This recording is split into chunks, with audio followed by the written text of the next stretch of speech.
Understanding the mechanisms of trauma bonding. So a trauma bond is a malfunction of attachment. Attachment is about survival. We are evolutionarily programmed to form intense bonds with the people around us because that is how we have always survived. And unfortunately, paradoxically, through the cycle of abuse and repair, we become hyper bonded to our abuser. And this bond actually mimics an addiction. They've put people who are trauma bonded in brain scans and it lights up the same part of the brain as seen in an addiction. So what happens?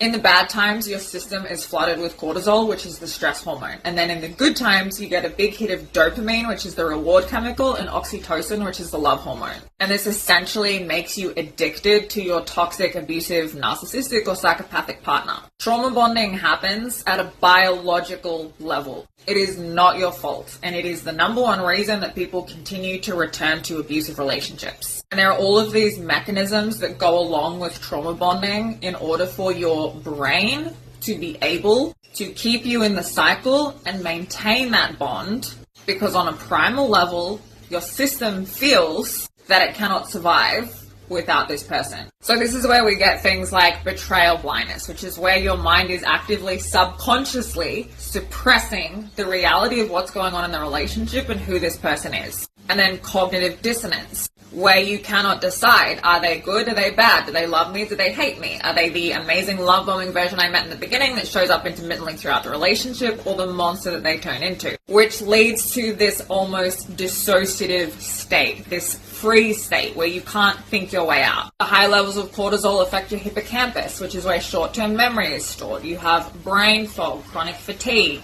Remember, confusion doesn't bring clarity. And as your abuser puts you through this cycle of abuse and repair, where they essentially repeatedly set you on fire and then wrap you in a safety blanket and then set you on fire and then wrap you in a safety blanket, it further conditions your nervous system to see them as the only person who can fix you. And then once you're out of that cycle, away from the relationship, you go into withdrawal. You're no longer getting the big spikes of dopamine and oxytocin, and your brain starts to flatline. And this is where your addiction brain will start telling you all kinds of stories to try to get its fix, to try to get you back in the relationship. Like that you're only ever going to feel okay if you have contact again.